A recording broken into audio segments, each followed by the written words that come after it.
Welcome to the Scoop World Order. It is Tuesday night. We are 2 nights away from the NFL draft. And there's a ton of buzz going on at the Woody Hayes for Ohio State football. I am Kirk Barton. I appreciate you guys joining us tonight on Buckeye Scoop Live. We have a tremendous show.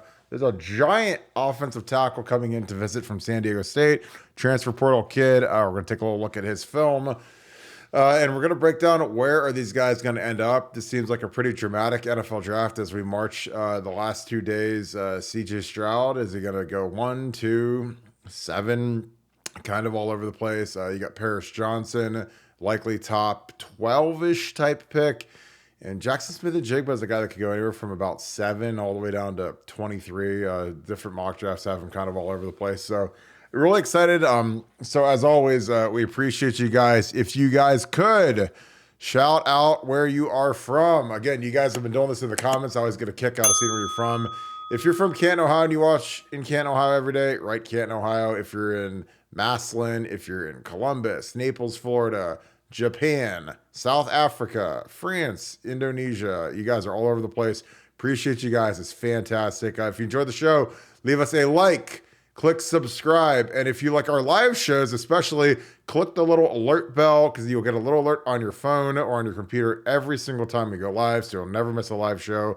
Because again, I love interacting with you guys. That's the entire benefit to doing everything live is that you guys bring great questions, great commentary. It's always a blast to just interact with you guys. A lot of you guys are regulars. So it's kind of like just homies hanging out, having a good time. And again, I appreciate you guys so much. It's a blast.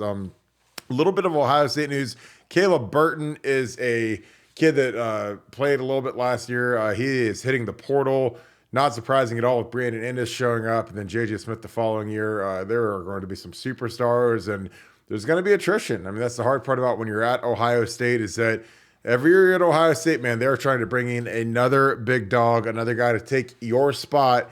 And, Caleb Burton is going to go look for a better situation. Already passed on the depth chart by Carnell Tate, who was fantastic this spring. Brandon Ennis is showing up. I mean, the Rogers brothers are fantastic. So, hey, man, some of these guys going to be looking at those guys saying, yeah, I better go elsewhere where it's a lot easier to see the field and get significant minutes because that wide receiver room is absolutely loaded. And, guys got to do what's best for them. I mean, that's part of football in modern times is guys need to go do their thing and go try to get some catches because they all want to make it to the league, but you can't make it to the league when you're ninth string at Ohio State. Some really big news breaking. I know that you guys are obsessed with the tackle position right now. Josh Simmons is a big old boy, about 6'7", 310, right tackle from San Diego State. He's going to come visit Justin Fry and Ryan Day, I believe Friday, and it's going to be interesting to see what they do with these kids. I think that the hardest part about this is that these kids want to be guaranteed they're going to be the starters at their positions. I don't think he's good enough to guarantee him a spot. It'd be one thing if Orlando Pace or Paris Johnson was walking in trying to transfer in, but a kid from San Diego State who is a marginal guy, maybe after his last year he's a redshirt freshman, so you got to get him for a couple more years, but I don't think he's a dominant player. Think he's a good player. I don't know if he's Ohio State good, again, because I look at what do we need? We need Paris and Dwan, first roundish type tackles. Is he that? I don't think so. But right now you need some stopgap guys at tackle. You need some guys that can play.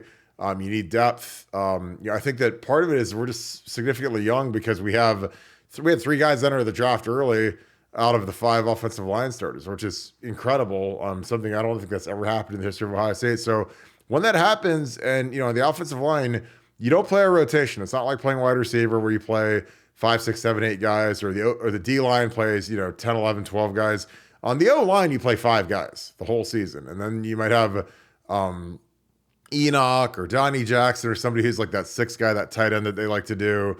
And then like the backups or, on the O-line, they don't get in until you're beating Rutgers or Indiana by 65 points, and then you put in the backups. So you don't get that rotation. The backups don't get experience like they do at pretty much every other position. So again, I think that, offensive linemen don't play special teams, so they don't get the game reps that a linebacker, a safety, a backup tight end, or receiver would playing on special teams, which a lot of coaches like to call teams, period. So O-line guys don't play teams, so they don't get as much game reps. They don't get as much time on the field.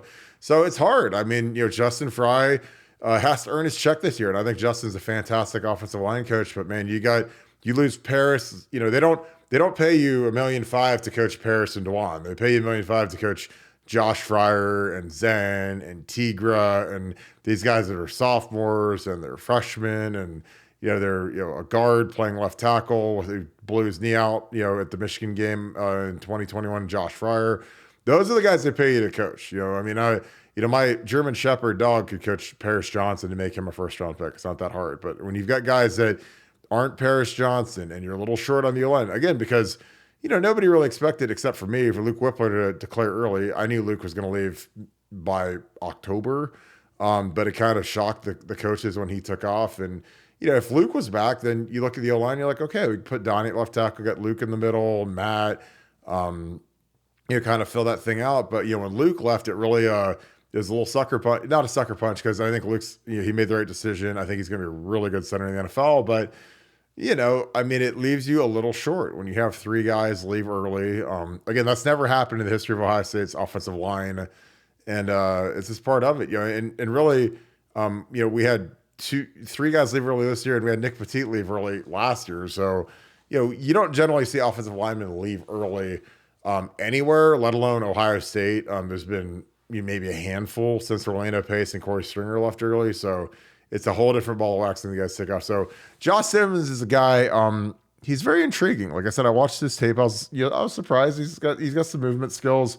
Again, you can't always judge it based on the competition just because, they're not playing great competition out here, but we'll throw this tape on for you guys real quick. So here he is. He's a big old boy. He's 77. I wish that he played left tackle, but he plays right. So, he's got to kind of monitor the movement skills, look at the ankle flexion. Again, like the set, he gets out there and covers it up. Again, I don't like I like the movement skills. I don't like the set. I think that and this is something I would teach Tiger after I evaluated his spring game. When you're an offensive tackle and you have, let's see if the center's coming. See, the center's not even coming with him here. When you have a three technique, so I'm going to give you guys a little bit of game real quick on how to coach offensive line. So this is what they call a three tech.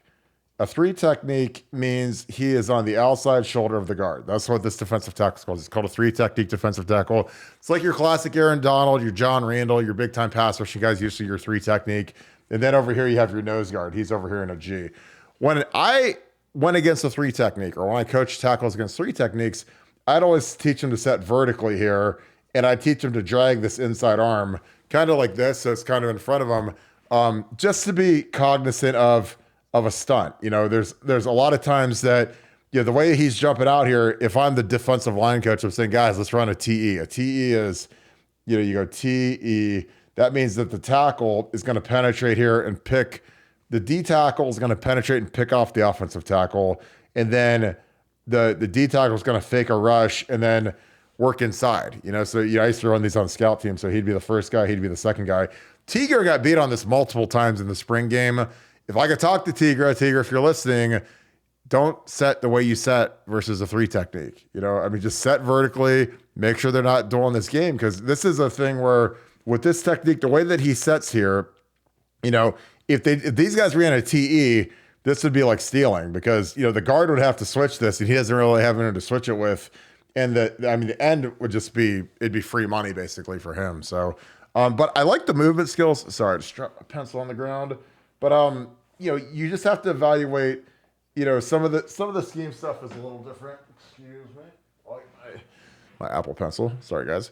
But I like the movement skills. I love the 6'6". I love the length. Good arms. Again, the feet are nice and light, which is good. Again, now he's not exactly playing. He's not playing Bama. He's not playing Georgia. I'm not really sure who he's playing, but, they're not exactly world beaters. This kid, this looks like a Mark Pantoni type defensive end where he just gets, he barely gets touched and he falls on the ground. So, that's, that's not Jack Sawyer. That's not JT Tumalo. But again, you're evaluating the movement speed when you're against an inferior opponent. Again, I don't like the set. I get covering the guy up, but I don't think that this guy is a speed rush guy that can get around your edge. But he's a nice athlete. Again, I would set vertical here versus this just to be cognizant of the game. If these guys ran a game, it'd be basically, it'd be too easy to get through here. But, I like the feet. I like the movement. It'd be interesting. Like I said, I think if he did commit to Ohio State, he probably would be, if not the day one starter at right tackle, he'd be close just because I think his movement is a little bit better than Tigra's, a little bit better than Zen's. He started last year. Again, not high level competition, but he's got the movement skills. Big kid. It'd be interesting to see how he'd do in Ohio State's strength and conditioning program. San Diego State surprisingly has some good offensive tackles. Kyle Turley went there. Ephraim Salam, who's the guy that I played with in Detroit, he went to San Diego State. Chester Pitts. So they've had actually a few NFL guys come out of San Diego State, but like I said, he's a big light guy.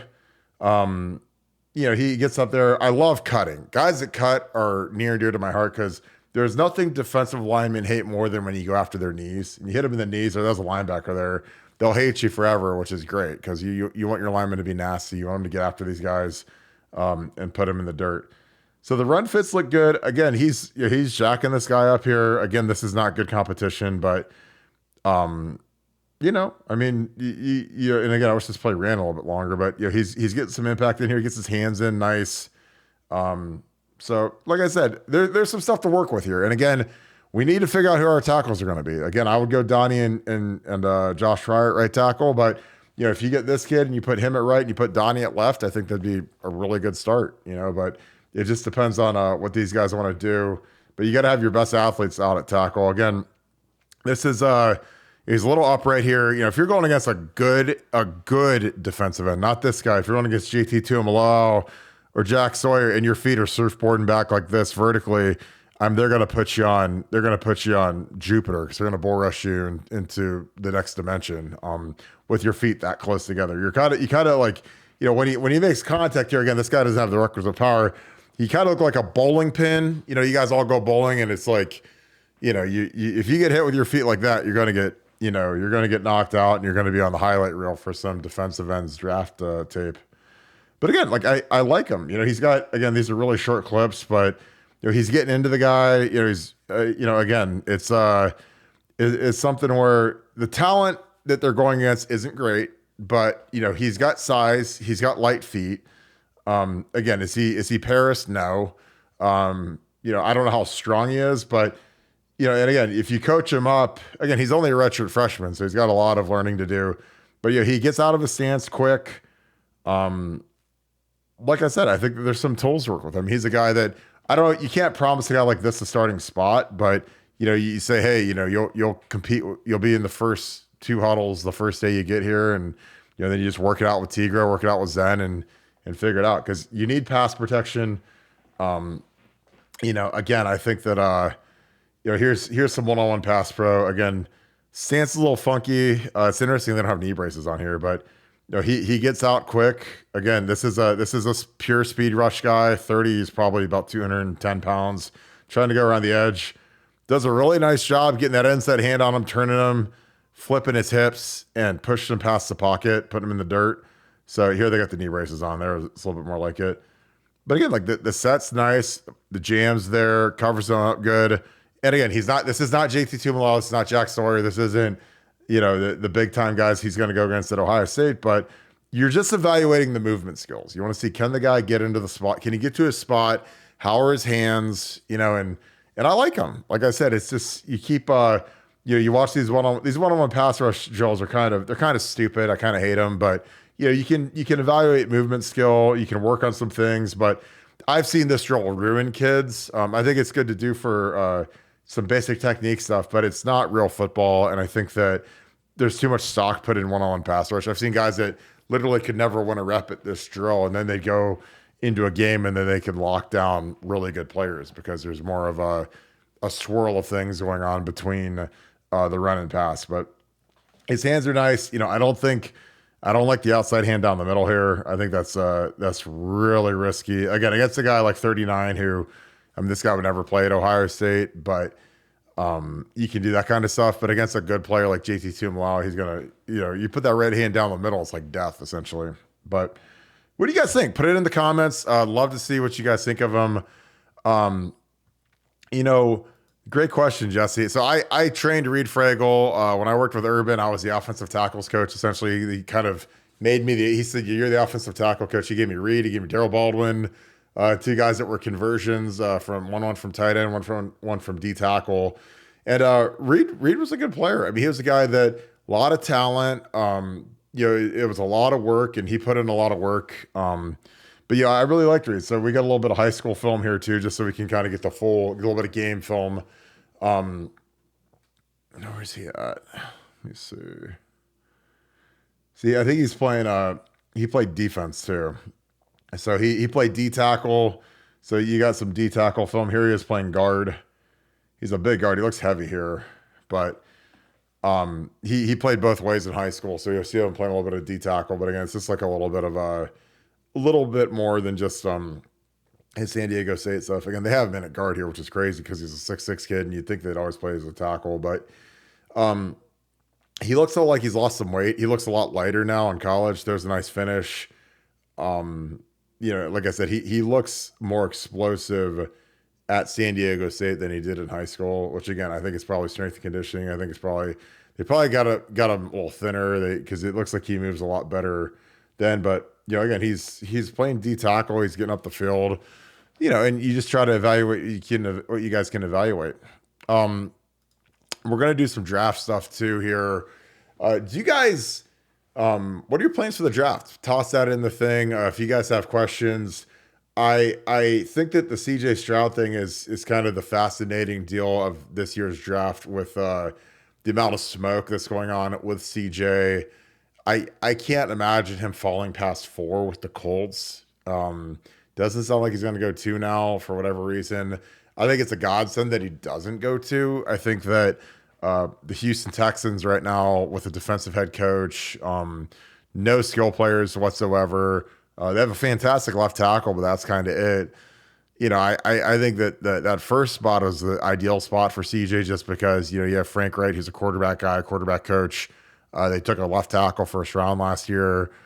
That was the spot I was hoping CJ would go to because, again, I think that people don't realize how important the infrastructure is to the quarterbacks when you're dealing with these guys. I mean, you've got some guys that never really have a chance. They go to the wrong program with the wrong coach.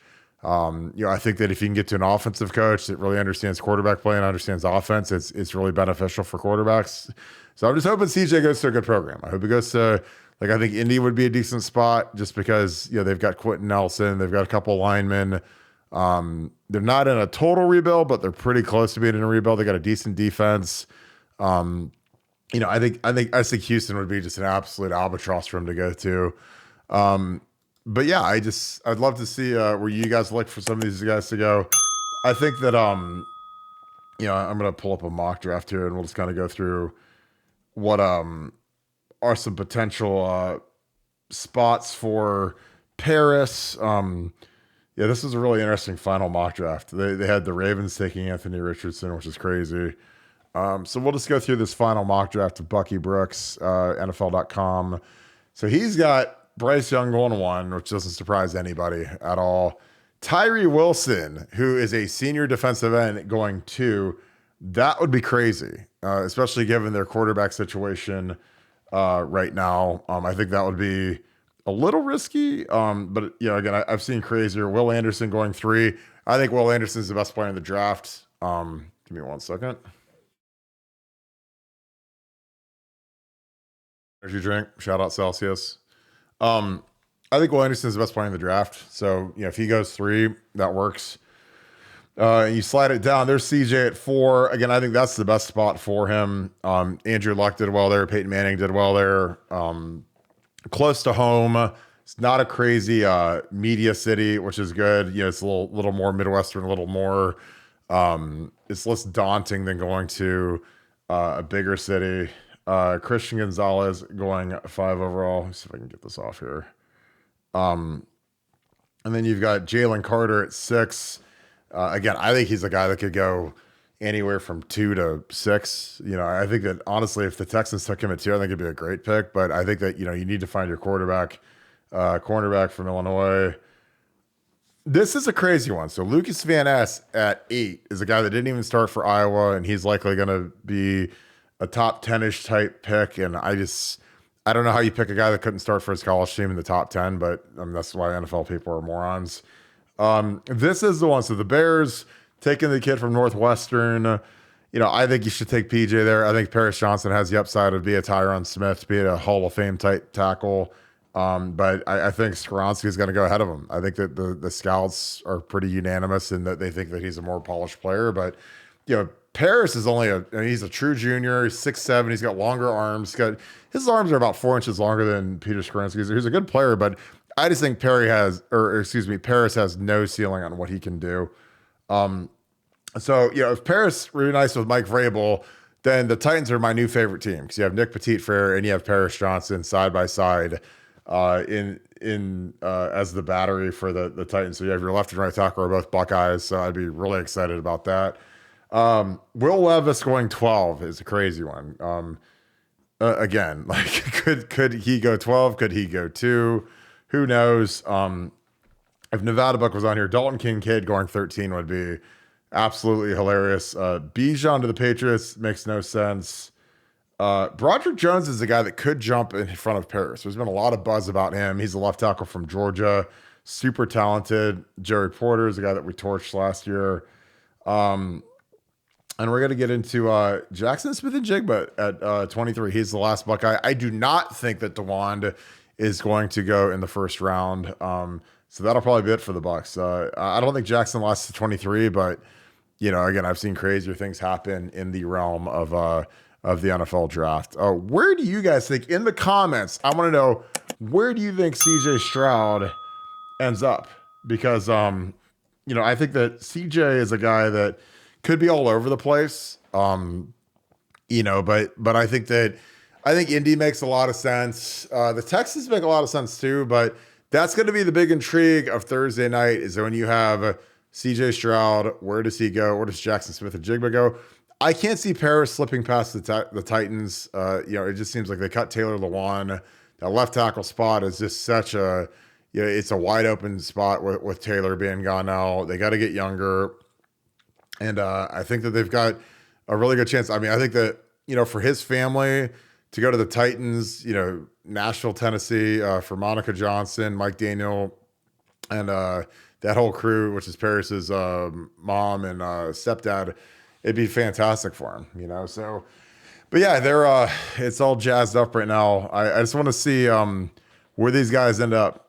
So appreciate you guys. So we got Akron, man. You guys are all over the place. Akron, Vegas, Greensburg, Shelby, Ohio. I mean, I love Indian Lake, Findlay. I love Findlay. It's awesome.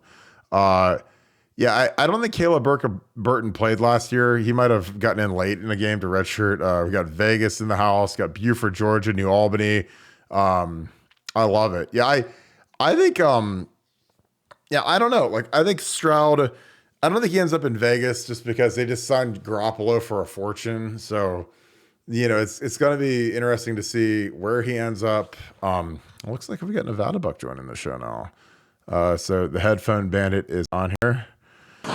Nevada, are you here? We've been going for about 20 minutes without you, so you can start carrying the show now. 23 minutes with no Nevada. Nevada has its headphones. You there? I'm here. So we're talking NFL draft. The chat is super active tonight.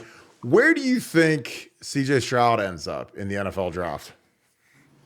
Boy, I think the popular consensus is the Colts, and I think that kind of makes a lot of sense given where they're situated in the draft right now. But I think he might slip a little bit further than that. And, I think if he goes down, if you're the Titans and he gets down there, how do the Titans not take him? I mean, that would be the shocker. I mean, but here's the thing. If Aaron Rodgers can fall into the 20s, then anything can happen to any player. Aaron Rodgers may be the greatest, top 2-3 greatest quarterbacks that's ever lived. And he had that slide. And, like CJ, I don't know if he's going to have a slide like that. But, with the NFL draft, you just never know sometimes. Like when people are like Will Levis over CJ Stroud, not as prolific. I don't know. All right, this is so we got a super chat.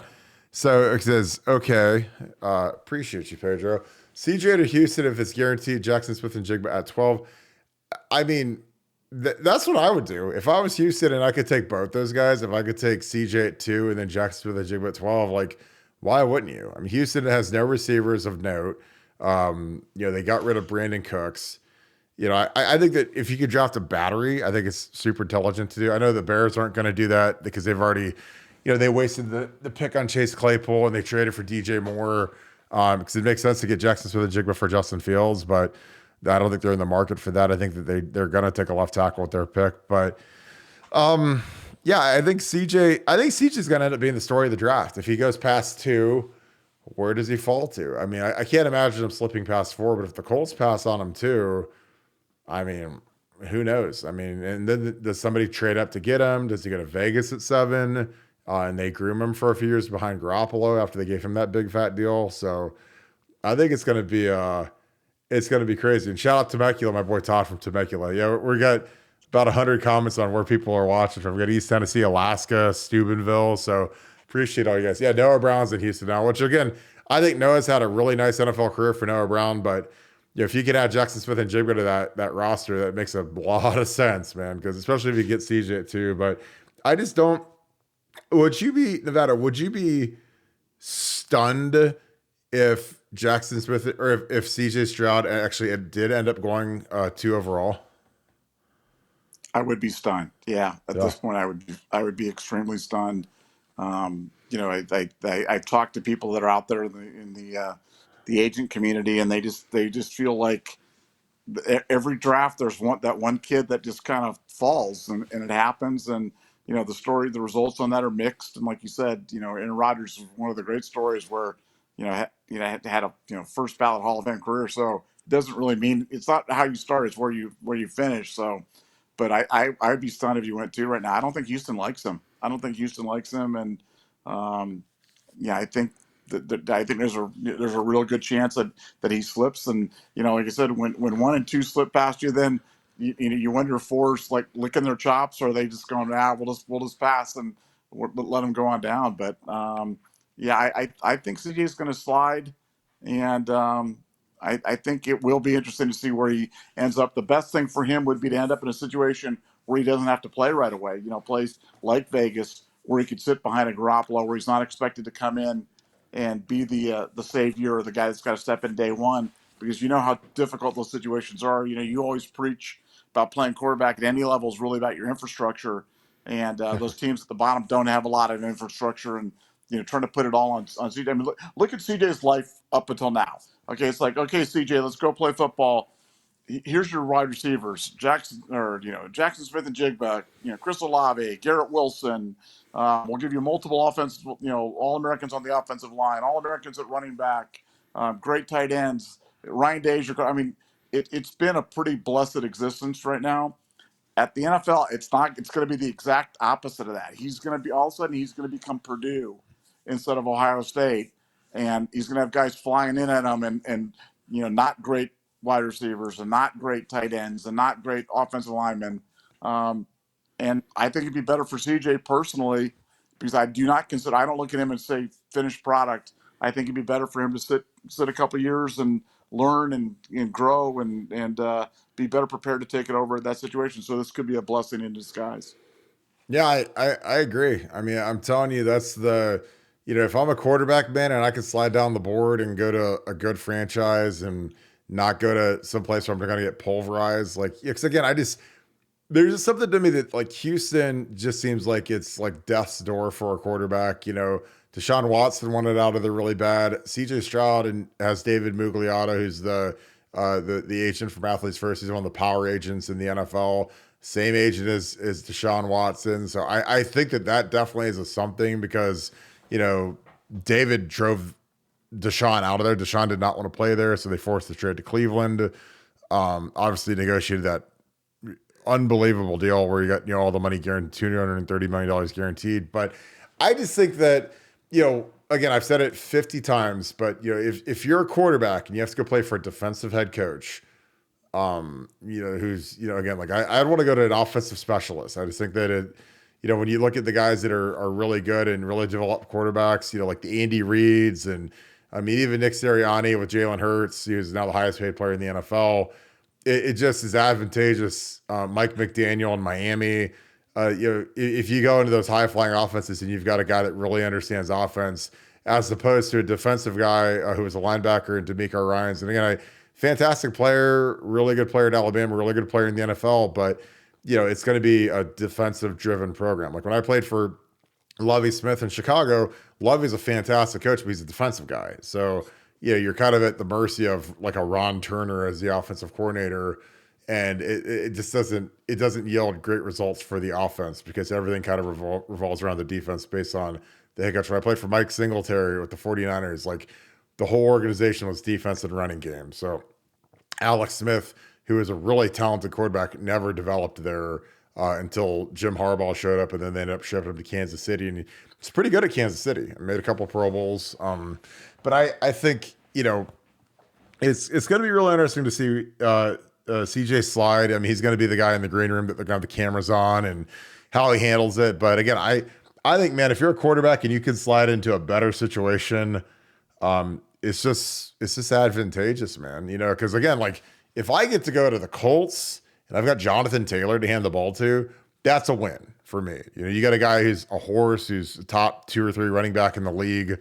I don't know if they're going to keep Quentin Nelson because his cap hit's like $30 million this year. But, I think when you look at all that, it's never bad to slide down the list. Because if you go number 1 overall, it's great for your ego and stuff, but you're going to literally the worst team in the NFL. So, I mean, good luck, because Carolina was putrid last year and they had a fire sale where they traded all the weapons that would have really, if they still had Christian McCaffrey and DJ Moore and all these guys, it would have been, really exciting for Bryce Young, but they're all at other teams now. So you're literally going to be handing it to, guys and throw it to Adam Thielen, who's, 10 years in the league, he's kind of at the very end of the rope, but Nevada, the guy that I know that the Packers will not draft is Jackson Smith-Njigba, because I'm sure they'll take like a backup tight end or something like that.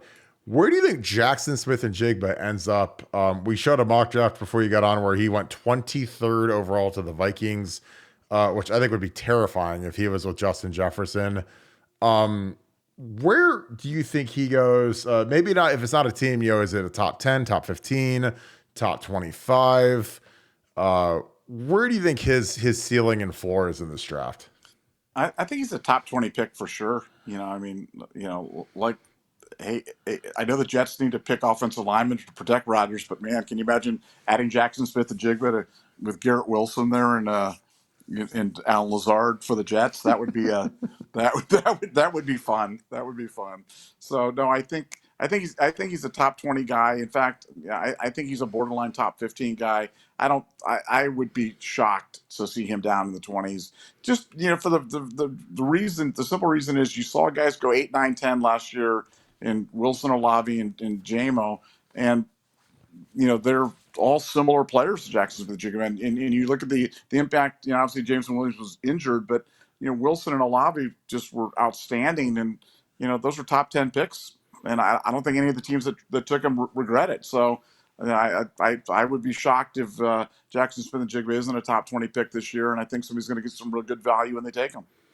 Yeah, I totally agree. I'm looking at Matt Miller, who's a really good ESPN guy. He's got, this one's really interesting. So he's at 2, he's got Will Anderson Jr. going. He's got CJ going at 4. Then at 12, or at 11, excuse me, the Tennessee Titans taking Will Levis. And then at 12, he has Jackson Smith-Njigba going to the Houston Texans. So after they passed on CJ Stroud, so I guess rolling with Davis Mills, which is insane to me. And then they got your Packers taking your boy Dalton Kincaid, a tight end from Utah, which there can't be anything more exciting than that. And then they have Paris actually going 14 to the Patriots. I don't know how on earth the Tennessee Titans could pass on Paris Johnson at 11 when they need a left. They cut Taylor Lewan. They need a left tackle more than anything on earth. And you have a guy who could be the best player in the draft sitting there at 11 and he falls to you, which again, for Paris being a 20-year-old with his gargantuan wingspan and his athleticism and his foot speed, I just don't know how he's not a top 5 pick. Again, I know that he could get better technically. Gave up a couple sacks last year. That his technique was a little wonky, but his tools are just outer worldly. What do you think Paris's ceiling is in Florida? Because I think that his ceiling to me is 9 with the Bears. Which this is the first mock draft where I've seen them not take a left tackle, because every other one seems to have him taking the kid from Northwestern. And I think that his floor is 11 with the Titans. I hate saying that out loud because when I see these drafts that have the Titans taking Will Levis, that's kind of crazy to me. But what do you think Paris's ceiling in floor is? Yeah, no, I think you pretty much you have it pegged. I mean, I don't. Well, let's start with the floor. I don't think there's any way he gets past Tennessee at 11. I just Yeah. don't see that. And obviously, if he goes much past that, then at 15 the Jets grab him as they're looking for help on the offensive line as well. But I think he might even sneak up a little bit higher than that. I mean, he may be one of those picks that go a little bit higher that people are like, wow, I remember when Dante Whitner went. What did he went like 8th or something like that to 8. Buffalo? Oh my Yeah, God.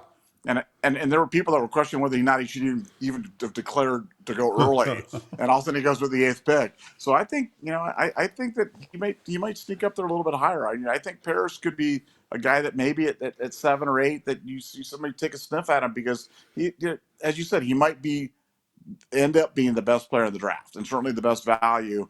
And you're never going to, the draft is all about avoiding mistakes because when you Yeah. make draft picks, you're always graded by your worst picks. And for GMs and head coaches, they always have these nightmares of making these picks that make them look bad. The guys don't end up playing. Well, Paris is about as safe a pick as you can get. And so, given people's, propensity to try to avoid mistakes and not wanting to look stupid, somebody's going to take Paris Johnson. No way they're going to look dumb making that pick. And I think that's why a safe pick like him could be a little bit higher. Yeah, I totally agree. I think that again, Paris, he's a kid that is mature beyond his years. He runs a really nice foundation, the Paris Johnson Foundation, helps out veterans.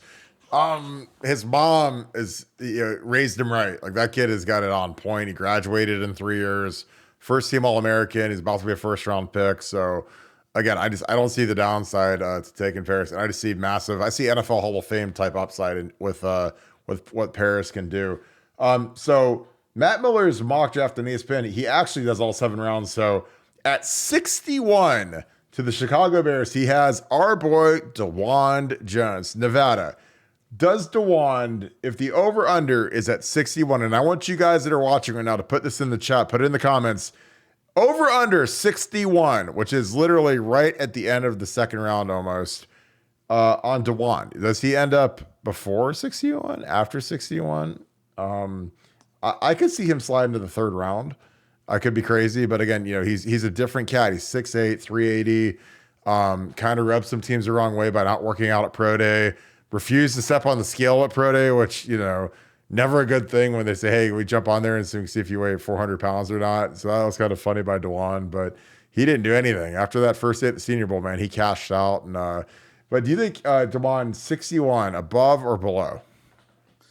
I'm going above that. I think he'll go. I think he'll go later than the end of the second round. I've kind of had an epiphany in the last 24 hours on Dwan.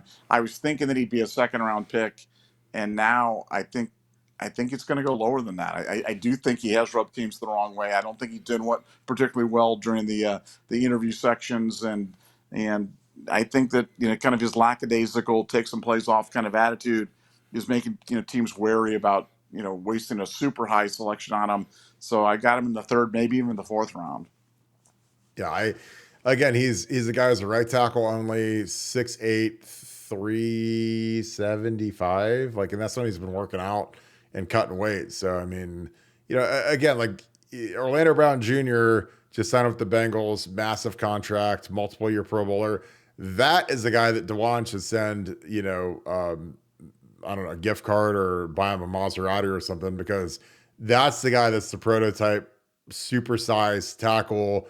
And a lot of people avoided Orlando Brown Jr. because he had the worst combine of all time. He ran like a 5'9", 40 and bench like 10 reps despite weighing 380 and all that. And then once he got out there and played for the Ravens, he was a Pro Bowler. He played Pro Bowl left tackle, traded to the Chiefs.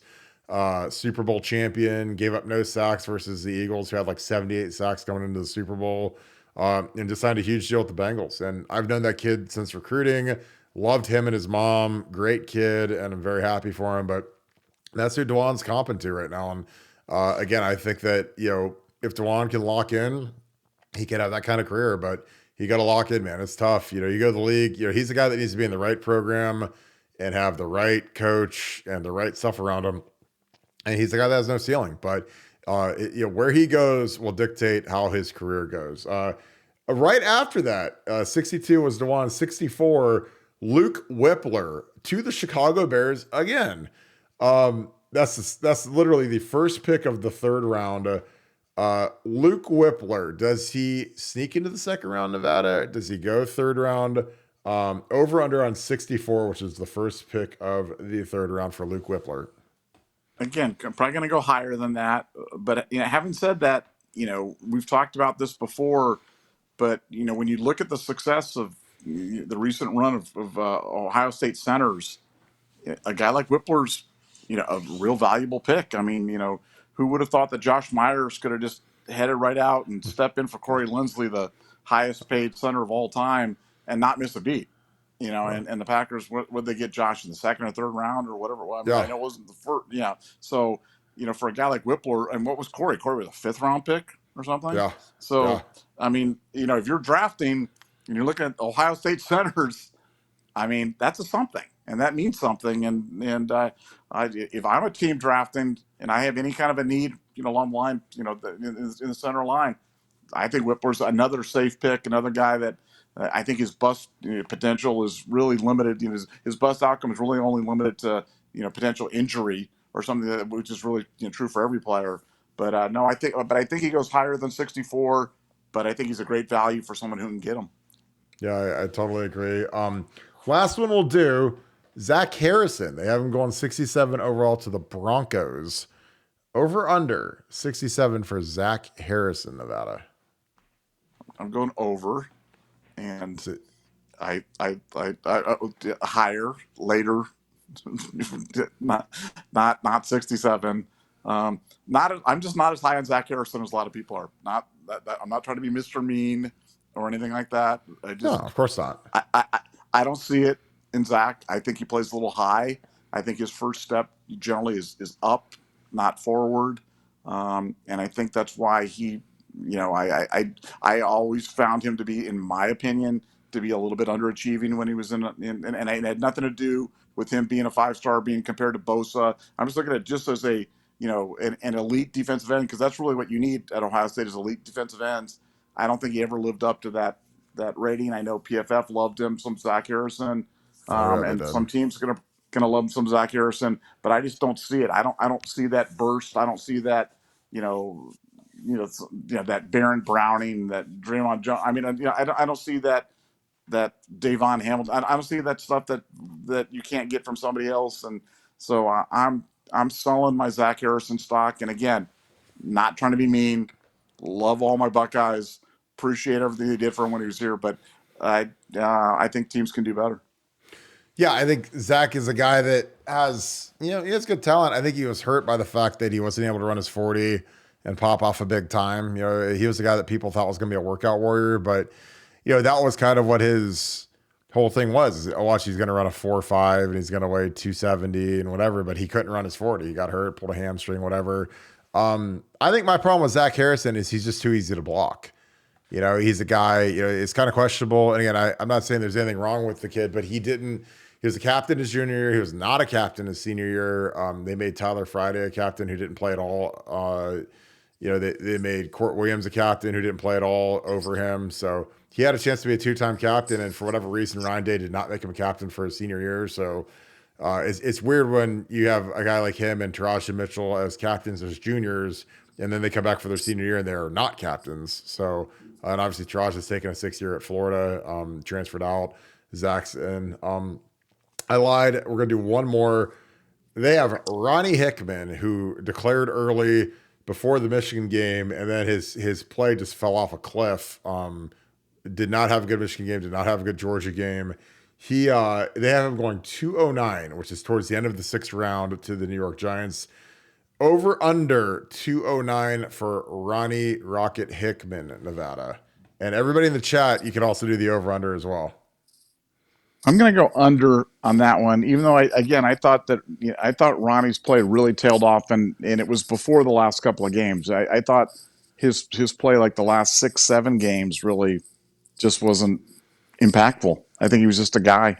He'd be out there and running around, and then you'd be like, "Why? Where's Hickman? Did Hickman play?" And like, yeah, he played the whole game. It's like, oh, okay. So, but again, you look at that position's been a good position for Ohio State. Ohio State's really put some productive guys in the NFL at that spot, and for that reason, again, I'll say that he'll go under that, even though maybe he's a better player than I think he was, but he his play the latter half of this year was really disappointing, and whether it was it didn't seem to be injury related. We hadn't heard anything about any injuries. He just seemed to kind of almost like check out, and I think that hurt the Buckeyes, and ultimately be something that's going to have to keep an eye on, when he's in the NFL, and maybe he can do better. But I think somebody will fall in love with his potential and take him a little bit higher than that. Yeah, I agree. So we're gonna do two non-Buckeyes real quick. Two guys that are near and dear to our heart, both in the fourth round, both kind of side by side. At 105 in Matt Miller's 7-round mock draft to the Arizona Cardinals, Elias Ricks, cornerback from Alabama, our all-time favorite meme, Elias Ricks. Nevada, your all-time favorite corner.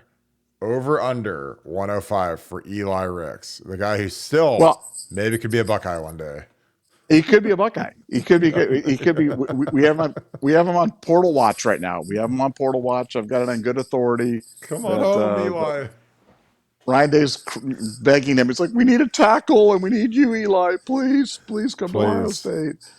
Please come. So I think he'll go higher than that. I think he had a good year at Alabama, and I'm a super talented player, and cornerbacks that have that kind of athleticism are certainly in great demand at all levels, but certainly at the NFL level. So I think he'll go a little before that.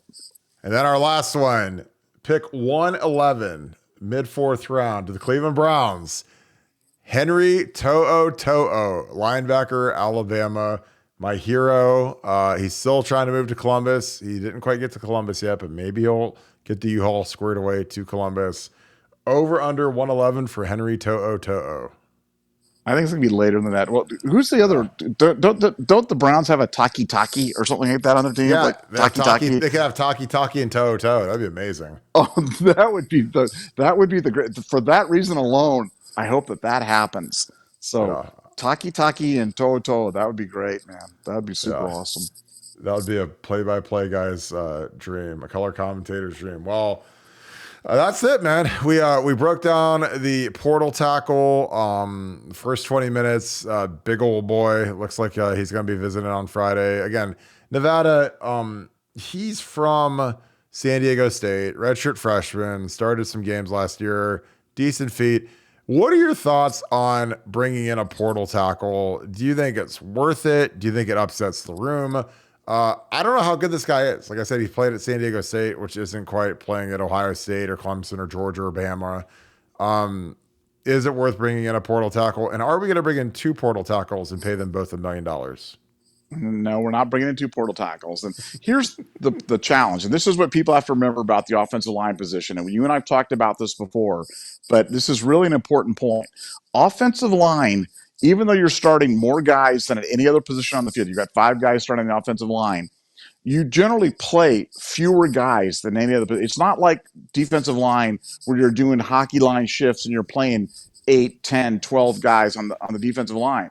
On the offensive line, you're playing 5 guys, maybe 6, maybe 7 guys, and that's it. If you're going beyond that, we haven't had to go beyond that in the past 2 decades. So you're generally playing 5, 6 guys, and those are the guys that are gobbling up all the minutes. So what happens when you have 2 of your starters leave early to the NFL? Well, then that's going to be you're in a position where you're going to have to put guys to play that haven't seen a lot of action before. And that's not necessarily like, oh my God, how could that? It's because the position doesn't go 10 or 12 deep. You just had 2 guys go early to the draft on top of guys that have gone early to draft before that.